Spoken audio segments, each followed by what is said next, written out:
Caramba, qué lástima No que te ciertamente que entendí. estaban apagados los micrófonos, pero Apagado.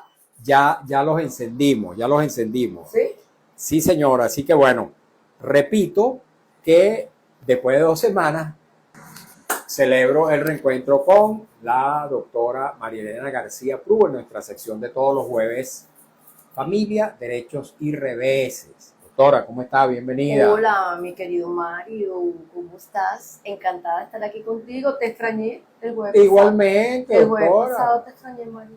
A pesar de que yo siempre la seguía a través de las redes y no solamente que la seguía, reposteaba las cosas que usted publicaba. Gracias, mi amor, gracias. Yo sé, yo sé.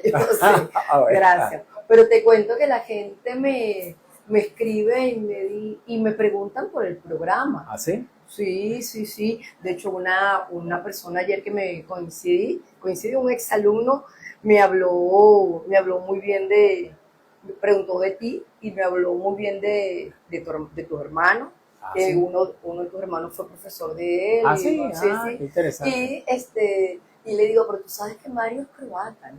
Me dice, yo no sabía, sí, él es Sí, croata. no, yo soy croata y venezolano, Y venezolano. 50% y Sí, 50%. exactamente. Aunque Sí. yo, mis hermanos también, todos, aunque A yo, todos, sí. claro, porque mi mamá mi mamá es croata, la mamá de todos nuestros hermanos, hijos de papá y mamá, Sí. son croatas igual que yo, con una pequeña diferencia, que es que de los hermanos, el único que ha recibido la ciudadanía soy yo, porque ha sido el único que la ha tramitado Qué bien. a tiempo. Que tengo Pero entendido que varios no es están fácil. en camino. No es tan fácil. No es fácil Y porque tarda años. Sí, sí, sí, sí, pero qué bueno, qué Sí. bueno. Así que bueno, encantada de estar aquí contigo y hoy con un tema que de Ay, verdad que sí, nos parte el corazón, es doloroso y uno todavía no se recompone, ¿no? sí, Como dicen por señor. allí, estamos rotos, Sí, ¿no? señor. Y Verdaderamente desgarrador ese sí, video el video que pudimos ver. que va a ser parte, o sea, motivo de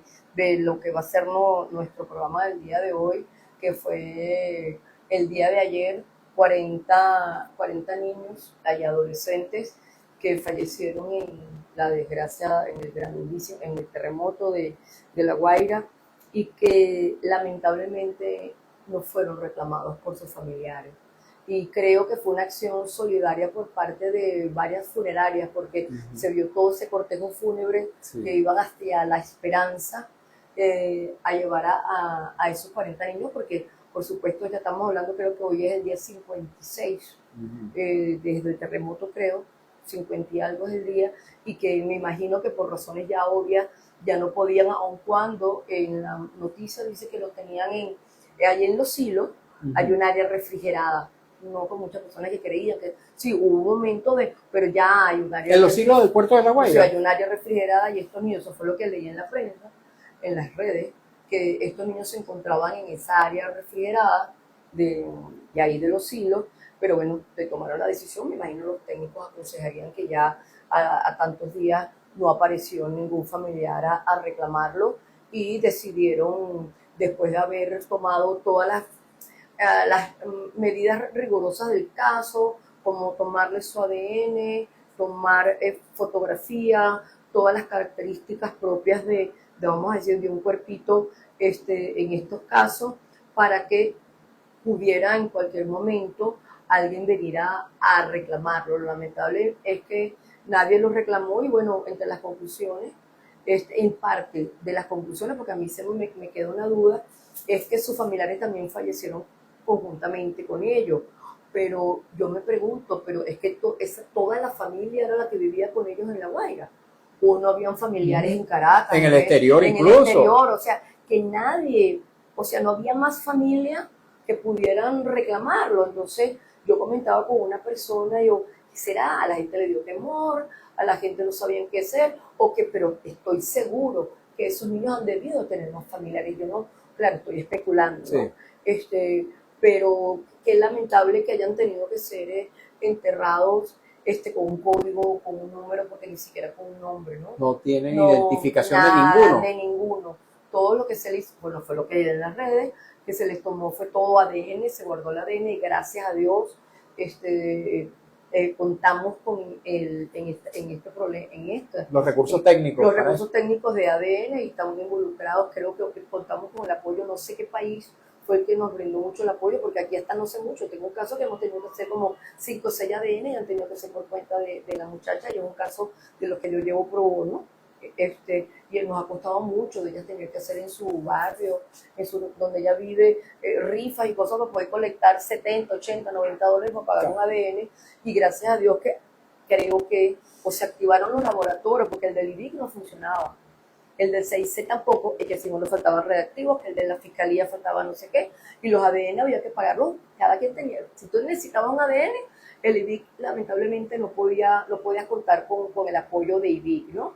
Yo asumo que, y creo que alguien me dijo, que no sé qué país trajeron todos los reactivos, todo, hasta expertos que colaboraron junto con los expertos venezolanos, porque son maravillosos, nuestros expertos forenses que colaboraron en todo lo que fue ese trabajo estamos hablando, creo que ya vamos por más de los 6.000 personas fallecidas, y que estas 6.000 personas de una u otra forma todas pasaron, que se han entregado, que se llevaron a los silos, que pasaron por los silos de allí, de La Guaira, ¿no? Pero el ADN, por supuesto, va a servir para mucho. Esperemos que se conserve así y que ojalá puedan algunos familiares reclamarlo, ¿no? Sí. Que eso es otro trámite, ¿no? Claro, nosotros no tenemos, Mario, existe mundialmente lo que se llama palabras más, palabras menos, un ADN que tiene que ver con la genealogía, con mis orígenes. De hecho, ha servido en otros países para descubrir hasta familias de delincuentes, ADN que se han conseguido, y eso ha formado parte, no soy experta, por favor perdón a los expertos médicos en esta área, y eso pudiera, si aquí tuviéramos, claro, son países que tienen, la gran mayoría de las poblaciones están registradas su ADN de una u otra forma. Nosotros no tenemos un gran registro de ADN, que pudiéramos conectar esos ADN con árboles genealógicos de todas esas personas que en mi país o en el mundo estén conectadas. Sin embargo, yo me pregunto, doctora, caramba, si se tomaron muestras para determinar el ADN de cada uno de estos niños y adolescentes, no sé hasta qué edades había en ese grupo de 40 muchachos, 40. no había manera de cruzarlo con alguno de los cadáveres de otros cuerpos que seguramente fueron rescatados también sin vida en esas mismas edificaciones, claro, y determinar a qué familia pertenecía. Mira, interesantísimo lo que tú dices. Si una de las teorías era que ellos murieron al conjunto con sus familiares, porque no se cruzaron, importantísimo, si los tenía allí, cruzar que esto es de esta familia, o no hubo, no sé, será que no tenemos todavía los equipos, o no se contaba con los equipos para poder cruzar esos ADN de estos niños con los ADN de todas las demás personas, que tengo entendido que a todo el mundo le han hecho ADN. De hecho, hubo casos, Mario, la semana antepasada me comentaban que ha pasado con los niños.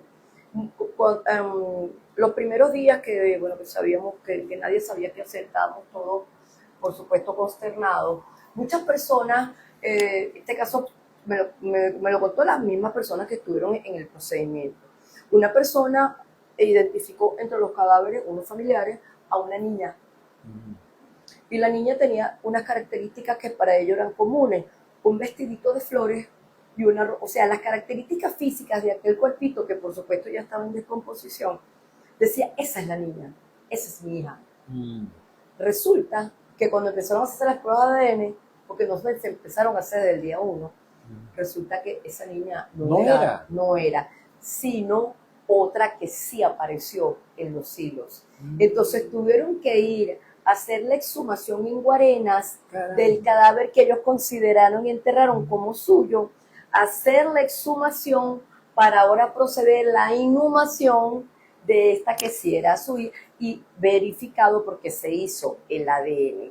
Tengo entendido que los primeros tiempos del terremoto, ese cruce de persona que iba a reclamar un cuerpo con los cadáveres que se encontraban a través de ADN, tengo entendido, muchísimo respeto si estoy diciendo algo errado, no se logró cruzar. Se empezó a cruzar de unos días para acá, o sea, Sí. de un tiempo para acá. Entonces, hay muchos, y creo yo, muchas personas que pueden haber creído que haber inhumado, haber enterrado Santa Sepultura a un familiar, y resulta que es capaz que ese familiar, si no hubo la certeza, Sí. porque hay personas, tenía el tatuaje, hubo una que estaban, pues recuerdo que el tatuaje era un infinito, pero otras personas pueden tener un infinito, es un tatuaje muy común, pero bueno, tenía el infinito, tenía rasgos característicos que los familiares la pueden identificar, pero aquellas personas como estos, que creyeron que por la ropa, por el tamaño, por el color del cabello, era su niña, resultó que no era su niña. Caramba. Entonces, bueno, eso por supuesto, todo viene de esta sorpresa y la magnitud de lo que realmente hemos afrontado durante estos 50 y tantos días. Este caso que usted menciona de esa niña cuyo cadáver fue enterrado y luego exhumado, Sí.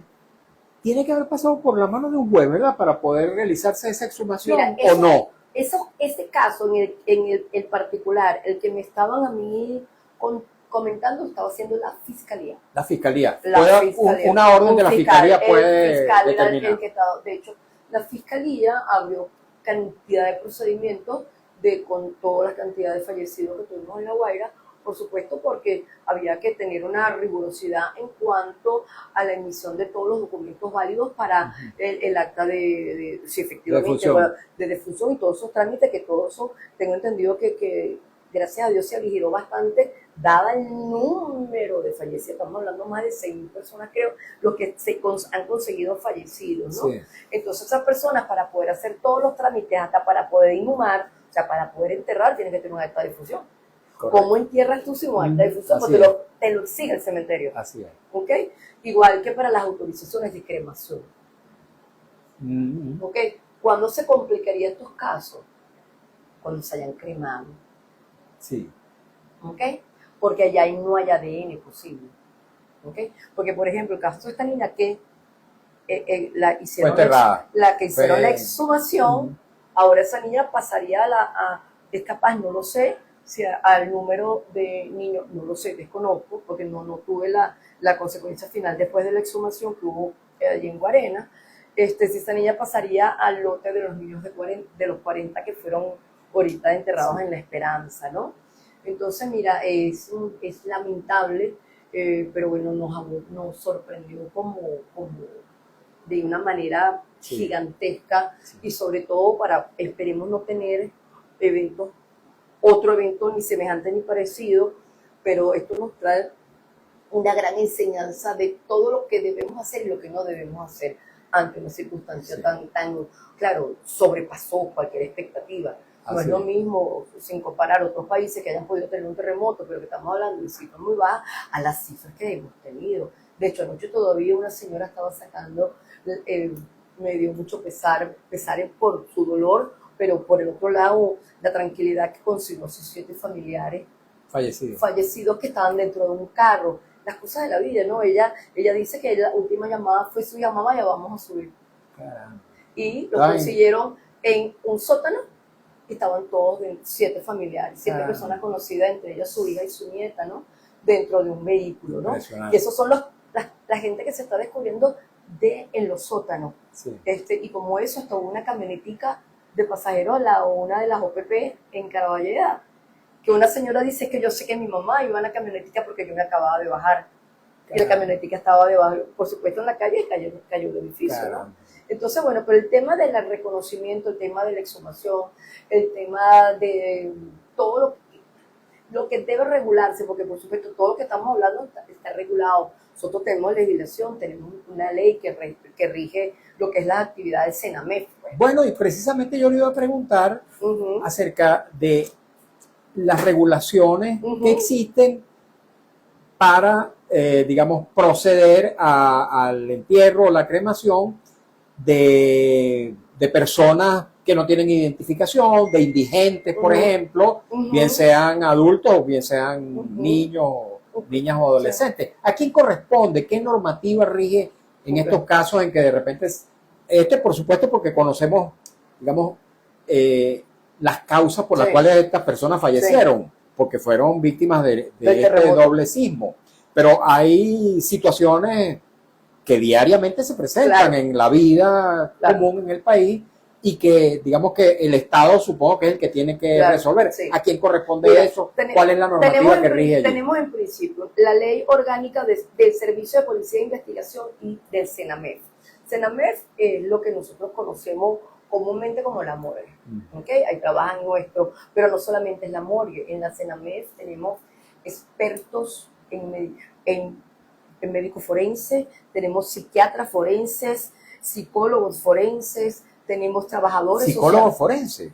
Claro, ¿Así? psicólogos, claro, psicólogos que, por ejemplo, las evaluaciones que le hacen a... De hecho, yo hice un diplomado en psicología forense. ¿Así? Sí, señor. Me Los psicólogos sorprende. forenses, por supuesto, siempre no invadiendo el área de competencia de cada quien, obvio. Un psicólogo no se puede meter en el área del psiquiatra. Pero, por ejemplo, cuando hay víctimas de abuso sexual, cuando tenemos víctimas de cualquier delito, Claro, que claro, requiera porque la digamos evaluación que digamos, la evaluación del hecho, no del cadáver. por no, supuesto, no- por ejemplo, un psicólogo forense, yo soy una víctima de Sí, abuso sexual, Sí, o sí, niño sí, de abuso sí, sí. sexual, quien va a hacer las evaluaciones a ese niño, ese adolescente o a esa mujer víctima de violencia, sí. que va a ser un psicólogo forense, que va a determinar el Sí, sí, psicólogo forense si la persona está afectada por el hecho, Sí. y es a quien tú le solicitas, y es valiosísima esa experticia Claro. del psicólogo Fíjese, forense. fíjese qué ignorante soy yo, que yo estaba pensando que era un psicólogo para evaluar a los Bueno, cadáveres, tú sabes- las causas por las tú cuales sabes que una hay- persona Tú sabes se que- suicidó, que por hay ejemplo. un examen que se hace, que es Post-mortem, una post-mortem. autopsia psicológica. ¿Ah, sí? Sí, señor. Ah, mire. También, esa es Entonces una... no estaba No, no estaba descaminada tan mi... perdido. Hay una autopsia psicológica, por supuesto, con una cantidad de elementos que se dan desde quién era la característica de la persona. Es un bien particular, ¿no? A mí nunca me ha tocado, pero sí lo vi nos En el lo programa. informaron en el diplomado, ¿no? Pero entonces tenemos a la ley que rige a la actividad, por supuesto, del 6CPC y el CENAMEF, tenemos el Código Orgánico Procesal Penal y tenemos el código, quiero verificar para no dar un nombre incorrecto, creo el Código de Deontología Médica. Perdónenme los médicos si estoy equivocada, ¿no? Que por supuesto rige la actividad porque todas estas personas trabajan en conjunto. Por supuesto, el CENAMEF en este caso, que hubo fallecimientos, entonces que ahí actuaron médicos forenses y antropólogos forenses. Que el médico forense no es lo mismo que el antropólogo. El antropólogo estudió antropología y se especializó en antropología forense. Claro. El antropólogo forense fueron los que actuaron en los cuerpitos que no había forma de identificar físicamente por el deterioro, por el transcurso de los días. Se hizo a través de la odontología forense. El antropólogo forense, tengo una gran amiga que es una maravilla en eso, ya jubilada de la fiscalía, ahí miden, es para saber primero sexo, si es mujer o hombre, eso lo saben por las características óseas, edad aproximada, por eso que ellos, y el antropólogo forense tiene un trabajo y han tenido un trabajo excepcional, porque por ejemplo en el caso de esta persona amiga, ella ya está jubilada y ya la llamaron para que colaborara y ha estado todavía, están colaborando allá abajo en La Guaira, están exactamente en los hilos, ¿no? Tratando de lograr identificar los cadáveres cuando las personas llegan a los hilos, a tratar de decir, mira, era tal, era cual, dónde lo encontraban, dónde vivía, y bueno, las personas pueden, pero ahorita por supuesto, con el uso importantísimo de ADN, verificas, descartas por un lado y por el otro terminas de verificarlo a través del ADN, ¿no? Entonces, ¿cuándo actúa el CENAMEF? Si hay una muerte, Dios lo permita, tienes un familiar en tu casa con una enfermedad terminal o en un hospital, una enfermedad terminal, y esa persona fallece, yo no voy a llamar a un médico forense. A menos que yo sospeche que hubo mala praxis, a menos que yo sospeche, no, esa fue la hermana que lo envenenó, no. Entonces, por supuesto, a menos que ella sospecha de que la muerte no fue natural, por decirlo así. Basta un médico. Una enfermedad por una enfermedad terminal y murió. Y por supuesto, con un informe médico que le dio un infarto, le dio un ACV, no soportó, le dio un derrame, qué sé yo. Es suficiente. Es suficiente. Pero si alguien dice, no, yo tengo sospechas, pues es capaz que esa persona la hayan inhumado, enterrado, pero después de estar enterrada, dice, para mí, a él lo envenenaron porque pasó tal y cual cosa. Yo puedo solicitar a través de una denuncia, de una averiguación, que se haga la exhumación. Esa exhumación, ¿A quién se les solicita? Primero yo veo una fiscalía y quien autoriza la exhumación es un tribunal. ¿Ok?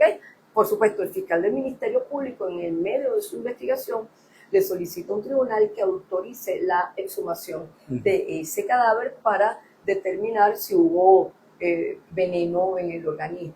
¿Cuándo se complica con una persona?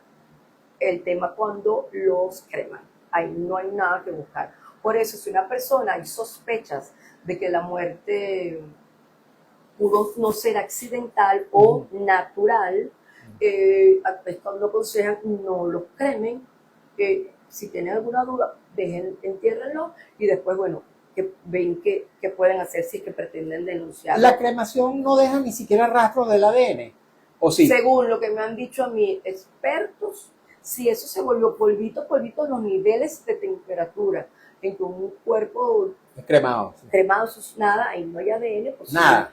¿Qué me dijeron una vez? Estoy especulando, corríjanme y perdónenme los antropólogos si alguno lo está viendo, algún experto. Dicen que en las muelas, en los dientes, puede quedar en esa partecita dentro del diente, puede quedar vestigios de ADN, pero no sé si es verdad, Marco. Okay. Y creo, aun cuando yo he visto, porque he tenido cenizas, yo nunca he visto un diente en una ceniza. Eso queda hasta los dienticos desaparecen. Entonces, creo que es bien cuesta arriba que de una cremación se pueda obtener ADN. De hecho, esta persona amiga que está todavía en los hilos trabajando allí, hubo mucho que yo no lo vi por las redes con tanta información con respecto a Mario. Muchas personas en el terremoto se incendiaron apartamentos a consecuencia de las bombonas de gas. Sí. Y muchos de los cuerpos que sacaron de los edificios, no solamente que quedaron aplastados, están incinerados, estaban achicharraditos, incinerados. Más difícil aún poder reconocer un cadáver que haya quedado totalmente carbonizado. Sí. Entonces, eso por supuesto me imagino que ha tenido que ver con muchas de las confusiones, porque la gente donde sacaba lo que se encontraba aquí no estaba este es el piso 7, tú lo oyes en los topos. Sí. Este era el piso 7, ese era mi apartamento, sí, ahí está tal cosa, está tal otra, esa era mi familia. Pero ¿quién quita que ese día sí era tu familia, pero tú estabas en Caracas? Y que ese día tenía una visita de unos vecinos, y resulta que el vecino que tú crees que estaba en el piso 8, estaba en tu apartamento en el piso 7. Sí. Entonces, pero en esos cuerpos que fueron muchísimos, muchísimos, los que quedaron incinerados, carbonizados, pues, después no solamente del aplastamiento por el terremoto, sino por los incendios que se sucedieron. Ok, tenemos que hacer una pausa, doctora. Estamos hablando con la doctora Marielena García Prú. Yo siempre digo sus credenciales porque son precisamente las que le dan validez, soporte a sus comentarios.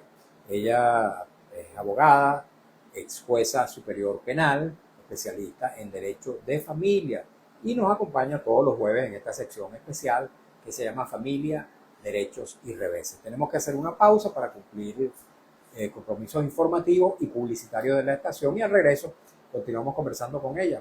Y vamos a leer, por supuesto, las preguntas, comentarios e inquietudes que nos llegan a través del Instagram, @MarioVillegas100. Aquí continuamos un rato más, doctora, en las redes. Voy, por cierto, a leer, porque hemos estado hablando del CENAMEC. El CENAMEC es Servicio Nacional de Medicina y Ciencias Forenses. Servicio Nacional de Medicina y Ciencias Forenses. En Caracas hay 3 sedes importantes. Una en Bellomonte, la principal, ¿no? La principal de Bellomonte, en el Domingo Luciani, el Llanito y en Caricuao. tenemos esas 3 sedes, ¿no? Por supuesto, la famosa, la que todo el mundo conoce, es la de Bellomonte, Sí. la más grande, pero tenemos morgue como tal, o sea, Sí. en el Llanito y en Caricuao. Ok, fíjese que me nace una inquietud a propósito de que estamos hablando del Senamec y de la morgue. Yo recuerdo, y seguramente muchas personas lo saben, pues, porque hemos sido pacientes o familiares de pacientes en clínicas y hospitales. Las clínicas y los hospitales también tienen morgue. Sí. ¿Cuáles son las funciones, cuáles son los límites de esas morgues? ¿Qué facultades legales tienen estas morgues? ¿En qué se diferencian de las morgues del Senamec? Claro, las morgues de las clínicas, te lo digo porque lo viví Sí. en carne propia, las morgues de las clínicas son los que mantienen el cuerpo allí hasta que se lo retire, hasta que lo retire la funeraria. ¿Okay? Si en el caso dado existe alguna investigación, inmediatamente, claro, ese cuerpo murió en la habitación, ¿verdad? Sí. Murió en el quirófano, Sí. ¿ok? Tú no lo dejas en el quirófano, tú no lo dejas en la habitación. Debo mantenerlo en un lugar por el tema de la misma descomposición, Claro. en un lugar con las condiciones de refrigeración, hasta tanto lo venga a buscar la morgue de Bellomonte porque sospechamos que llevó un delito, o la carroza fúnebre de la funeraria que se haya contratado, ¿no? Y así, bueno, yo lo viví en diciembre con un familiar muy cercano, y así fue. En el cuarto, se termina de colocar, la muerte fue por muerte natural, se cierra delante de los familiares, los primeros quienes estábamos presentes, se mete en la bolsa de esa negra, ellos hacen en la clínica, yo nunca lo había visto tan de cerca, que te amarran los pies, te amarran las manos. Yo me imagino que es por el rigor mortis, que a veces uno no ha visto Sí. que para que la persona se mantenga, por supuesto, el tener sus ojitos cerraditos, ese tipo de cosas, ¿no? Pero inmediatamente ese cuerpo no puede quedarse en una habitación. Claro. Ese cuerpo tiene que bajarlo, ¿y a dónde se baja? Para la morgue, pero esa morgue no hace autopsia. No. ¿Ok? Ajá. Esa morgue no hace autopsia. Correcto. Porque el único autorizado de hacer autopsia es el médico. Una pregunta. Recuerdo que antes se hacían muchas autopsias. Eso creo que ha disminuido. ¿Cuándo procede y cuándo no procede una Cuando autopsia? hay sospecha que el fallecimiento de esa persona puede ser criminal. O sea, Solamente. puede venir de una acción, claro. Si no hay un diagnóstico, digamos, o médico no hay preciso. un diagnóstico, por ejemplo, yo puedo estar sospechando mala praxis. Ajá, por ejemplo. Mi familiar murió por una mala praxis. Primero, pero tiene que prevalecer. Primero, a ver, no es que yo mando a hacer la autopsia y yo porque libre. No. Yo tengo que haber una denuncia, debe haber un procedimiento penal que sustente ese un procedimiento que solamente lo puede hacer un médico forense. El hacer la autopsia, igual que el levantamiento de cadáveres en las vías públicas. ¿Ok? Tiene que ordenarlo un fiscal, ¿no? Primero, ¿quién llega? Senamef. ¿Con quién llega? Puede llegar con el médico forense, que es el que hace el levantamiento del cadáver. ¿Por qué? Ahí debe haber el acta de levantamiento del cadáver. ¿No tiene que estar un fiscal del Ministerio Público? No necesariamente, el fiscal No. puede ordenarlo, ¿ok? Okay. Pero la policía de investigación puede hacerlo. Yo tengo que llamar, notifico, mira, tengo aquí en vía pública, hay un cadáver, desconocemos la causa de muerte.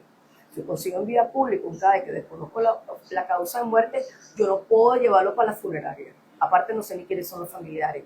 O aparecieron los familiares, pero ya va. Yo no sabemos cómo llegó este cadáver aquí. Claro.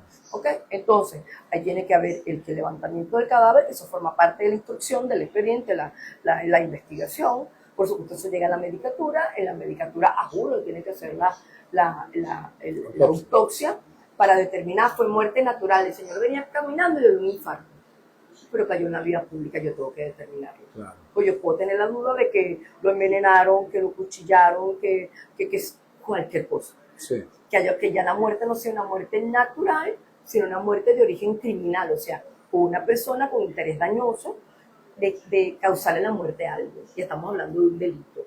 Y eso se tiene que investigar, ¿no? Mala praxis, igual. Tuvimos casos sonados, Mario, de una magistrada hace años atrás, que murió así, en una práctica de una operación estética.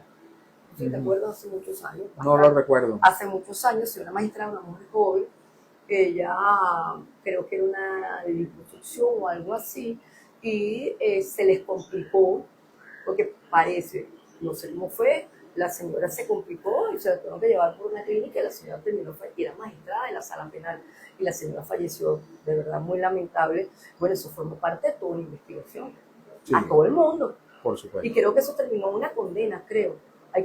Creo, no sé. Sí, hubo personas que declararon culpables a consecuencia de mala praxis, pero así se manejó al principio. Por cierto que muchos de esos procedimientos de tipo estético se practican en lugares que no son precisamente los adecuados desde el punto de vista no solamente del establecimiento, sino desde el punto de vista de los profesionales que lo practican, que no son médicos. Claro, que son... lo que llamamos, bueno, entre ellos, tanto que se ha hablado del intrusismo. Correcto. Entonces, este año, el famoso caso de la muchacha venezolana, en Colombia. La colombiana que fue operada por una venezolana.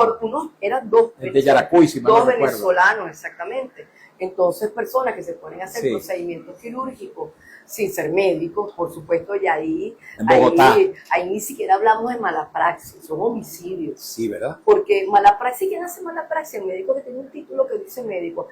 Usted no cumplió con, por ejemplo, el médico pediatra que se puso a hacer una cirugía estética. Eso no es, tú eres médico, pero esa no es tu especialidad. Claro. Tú no tienes la pericia, por eso la praxis, la pericia de hacer una operación cuando tú eres médico pediatra. Así es. Entonces, porque una cosa es la mala praxis, otra cosa estamos hablando de homicidio. Esa gente cometieron una barbaridad, ocasionándole, aparte tiraron el cuerpo de la muchacha y el cuerpo lo consiguieron no sé dónde. Entonces, bueno, todas esas procedimientos, por supuesto, esas muertes tienen que ser investigadas y tiene que aparecer un culpable, ojalá que aparezca el culpable para que sea así y sancionado. Pero realmente Senamef, la 6CPC, y los médicos especialistas en esta área tienen una responsabilidad inmensa y una labor sumamente interesante. Sí. Está bastante frío este estudio, ¿no será que le podemos bajar un poquito al aire? Mensaje a García. Mensaje a nuestra compañera Lourdes o al amigo Tony. Sí. Está muy frío. Por cierto, que tenemos pendiente un programa sobre la mala praxis. Mala praxis, podemos traernos al experto. Juan Luis González Taguaruco. Vamos a invitar. Exactamente. Ok, estamos retomando el contacto con nuestros oyentes de la señal abierta de Radio Rumbo 670 AM. Continuamos en buena hora en nuestra sección especial de los jueves, Familia, Derechos y Reveses, con la doctora María Elena García Prú.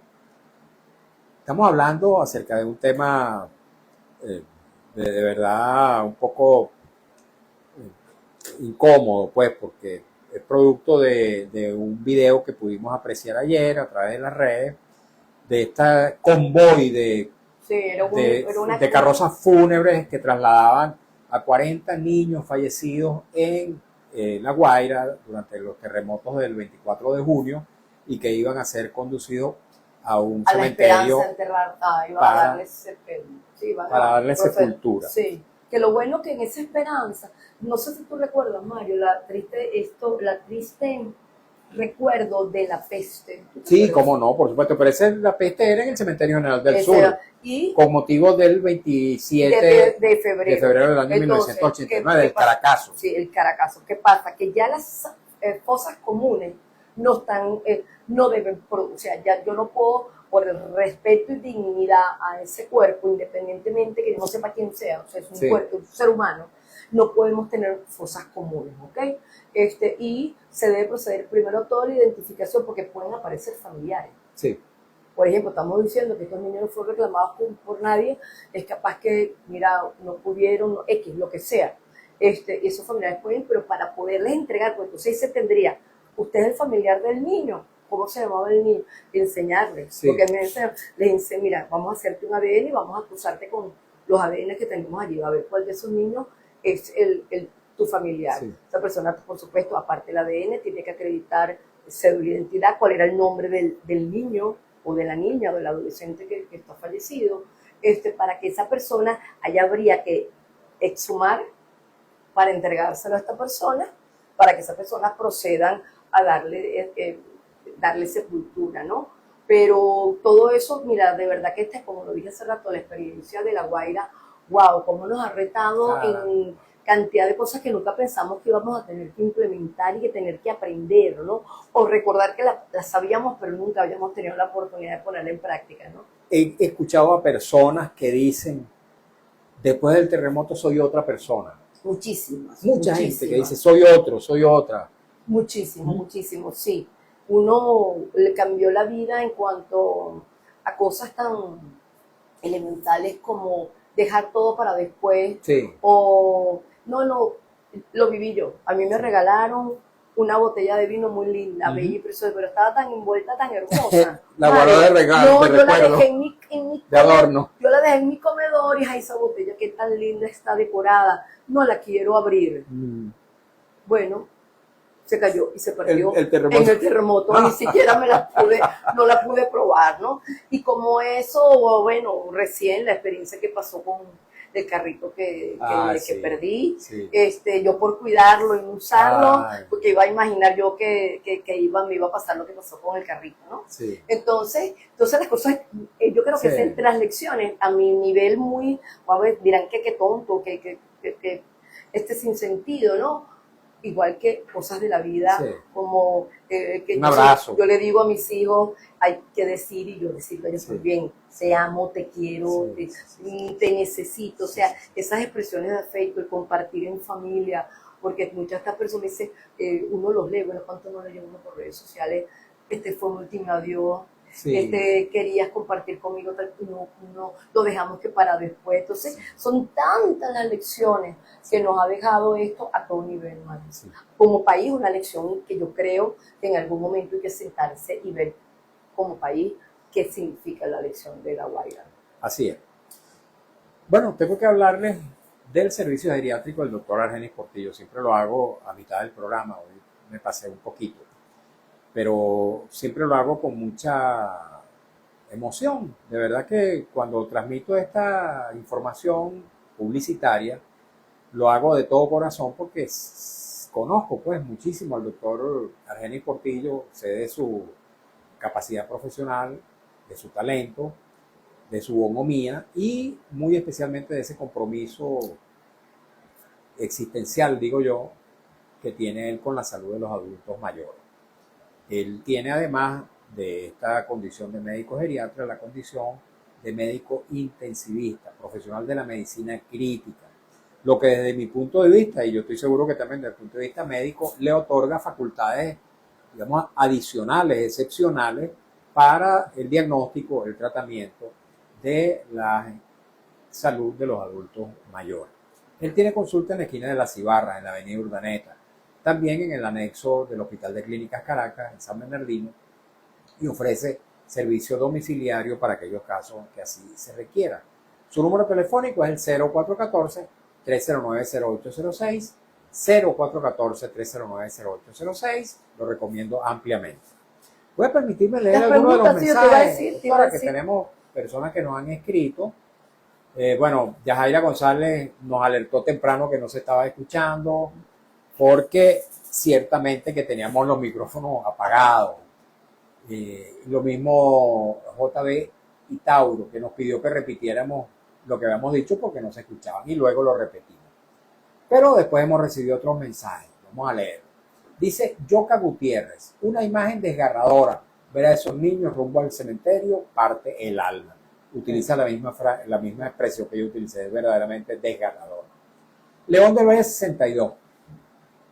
En relación a la recuperación de los cuerpos, es algo engorroso y quienes pueden agilizar esos trámites lo hacen mucho más engorrosos todavía.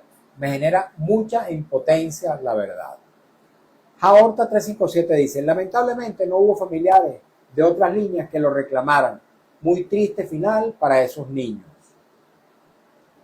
León de B62 toma nuevamente la palabra y dice, tengo entendido que las pruebas de ADN no las están gestionando aquí, las mandan afuera, generando en los familiares desconcierto. mucha arrogancia de funcionarios que pudieran ser más respetuosos. Bueno, Eso lo desconozco, de verdad. yo también lo desconozco. Entendí que era bastante rápido. Ah, si la rapidez es porque se hace en Venezuela, se manda al exterior y el exterior, pero de verdad que me parece bien engorroso tener que mandarlo fuera. Son muchísimos casos, pero además, ¿no? muchísimos. Creo que se instalaron, si es así, se instalaron laboratorios aquí o empezaron a funcionar lo que teníamos, porque aquí lo tenemos. Tenemos IBIC, tenemos 6 CPC y tenemos la Fiscalía. Son los tres gente No capacitados. sé si la Guardia Nacional tendrá, no lo sé, pero sí sé que IBIC de toda la vida, Sí. desde que existe ADN. Y Senamef, que yo sepa, no sé si tiene laboratorio para ADN, pero la Fiscalía sí tiene un laboratorio porque yo lo solicité en la Fiscalía, no tenemos los reactivos. O se echó a perder, se dañó el aparato.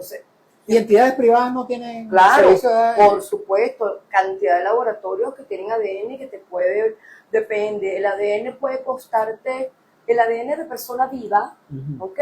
Es mucho más económico que de cadáver. fallecido, de cadáver. Porque en el caso que te digo de que tengo un niño desaparecido, ya vamos para 4 años, el 18 de octubre, de ese niño, ahí se hicieron 2 ADN de cadáver y muy costoso. En cambio, el de persona viva se logró que los últimos precios creo que eran $80, pero el de cadáver, porque aparte hay que hacer la exhumación. Y la exhumación se solicita al tribunal, ¿no? El tribunal y va y se hace la exhumación y lo que es el de donde se saca el ADN es del fémur. El cabello, ¿no? Fémur. ¿Así? Sacan un pedacito de fémur y ahí sacan el ADN. Okay, no sabía. Ok, vamos a seguir leyendo mensajes. Dice León de B62. No todo lo que parece es mucha opacidad, faltó difusión de qué hacer, cómo hacer, dónde dirigirse para agilizar el qué hacer. Más mensajes, me dispensan un poquitico de paciencia, si son tan amables. Ya, rapidito que se me pasó uno aquí, me dispensan, me disculpan. Ya. Me gusta leerlo siempre en orden cronológico. Un poquito de paciencia, amigo. Mausilar. Buenas tardes, Mario. Desde la pasada noche del lunes 17 no tenemos señal abierta. ¿Sabes el motivo? Y nos manda saludos. Bueno, hay algunos problemas importantes que tienen que ver con el servicio eléctrico en el Junquito, allá donde está la planta transmisora de Radio Rumbo, de la señal abierta. Ha habido estos picos de energía muy alta que han fastidiado la señal por momentos, en algunos casos por etapas muy prolongadas, otras más breves. En este momento no sé cuál es la realidad, pero es lo que está pasando. León del 62 dice, esa experiencia es de primera mano, 3 cercanos desaparecidos. ¿A qué se referirá? Me ¿A los casos que usted mencionó? Para mí menos como el comentario que él hizo anterior, que no hay como celeridad, que no hay eficiencia por parte de los funcionarios, es que él tiene 3 personas desaparecidas cercanas a él, eso es lo que entiendo. Es lo que entendí, como que él tiene la experiencia cercana de personas de su familia que han desaparecido, y me imagino que es que no lograron o tardaron mucho en entregarle su cuerpo o verificar la identificación, creo que es eso. Ok, doctora, algo que me genera también curiosidad es el caso de personas cuyos familiares, por ejemplo, no tienen cómo enterrarlo. Yo te iba a eso. Entiendo que hay alcaldías, no sé qué otras entidades públicas tienen esa capacidad, que ofrecen servicios, en algunos casos muy baratos, muy económicos, pero entiendo que en algunos casos tendrán que ser gratuitos porque hay gente que no tiene la capacidad para pagar un entierro por muy barato que sea, o personas que mueren en las calles, en la vía pública y no tienen quien los entierre. Creo que eso lo asume la municipalidad, eso tiene un nombre, Mario. Ahorita lo recuerdo que tú me lo nombraste ayer. Sí. Cuando se trata de pobres de solemnidad que los entierran. Entonces, ¿quién asume? Porque por supuesto, ¿qué pasa? A veces estos cuerpos pueden permanecer. Yo recuerdo en mi época estudiante que me tocó ir para la morgue, estudiante de Derecho, en la carrera, había muchos cuerpos que no habían sido reclamados. personas que habían conseguido en vía pública y no habían sido y duraban mucho tiempo en aquella época en la morgue, esperando que la municipalidad, en espacios destinados para ello, porque por supuesto los cementerios dependen de las alcaldías. Sí. ¿Ok? Que forma parte. De hecho, quien te da la autorización de inhumar es la alcaldía. Sí. Sin que la alcaldía no puedes entrar a nadie, ¿no? Correcto. Que es uno de los trámites que te hacen en las funerarias, ¿no? Entonces, pero las alcaldías tienen esos espacios destinados para estas personas, pero en una época, porque es el caso del papá de una amiga, el señor, lamentablemente, después de que estaba en la peste, fue que nos enteramos que estaba en la peste, ella nunca logró dar con su papá antes, y lo habían enterrado en la fosa común de allá de la peste. Allí habían, recuerdo yo, doctora, hace muchos años, no sé si eso todavía existe, Estamos hablando de 37 años, Mario, sí, casi 38. Así es, pero antes de eso existían también los llamados nichos. Los nichos, claro. Entiendo que pertenecen a las alcaldías, a la municipalidad. Yo tuve el caso de un adolescente, que estaba todavía después, y este adolescente él se había pegado mucho a mí y lamentablemente fue esos adolescentes que a uno le dio mucho dolor no poderlo rescatar. Y él fallece en un enfrentamiento y a mí me tocó reconocerlo. Caramba. Y su defensora y yo... ¿En la morgue? Me tocó reconocerlo en la morgue. Y su defensora, que también lo quería muchísimo, en esa oportunidad, no tenía, o sea, donde lo enterrábamos, yo le pedí a alguien que me donara, mira lo que nos donaron. Yo conseguí que me donaran una urna. La alcaldía nos prestó un espacio en el cementerio del sur, con unas capillitas que hay que son de la alcaldía, que son a muy bajo costo o casos que pueden exonerarte el costo del espacio para el pequeño velatorio, y nos donaron un nicho.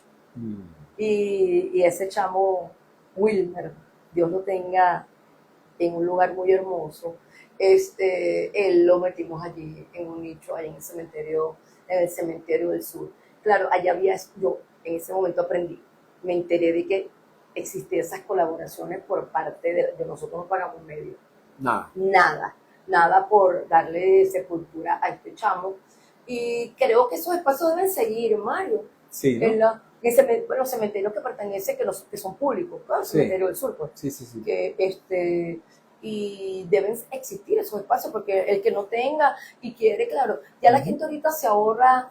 Por ejemplo, me he tocado familiares que no había como pagar un velatorio de 4 horas, porque entonces el de 4 horas, el de no sé cuántas horas, no sé cómo es la cosa.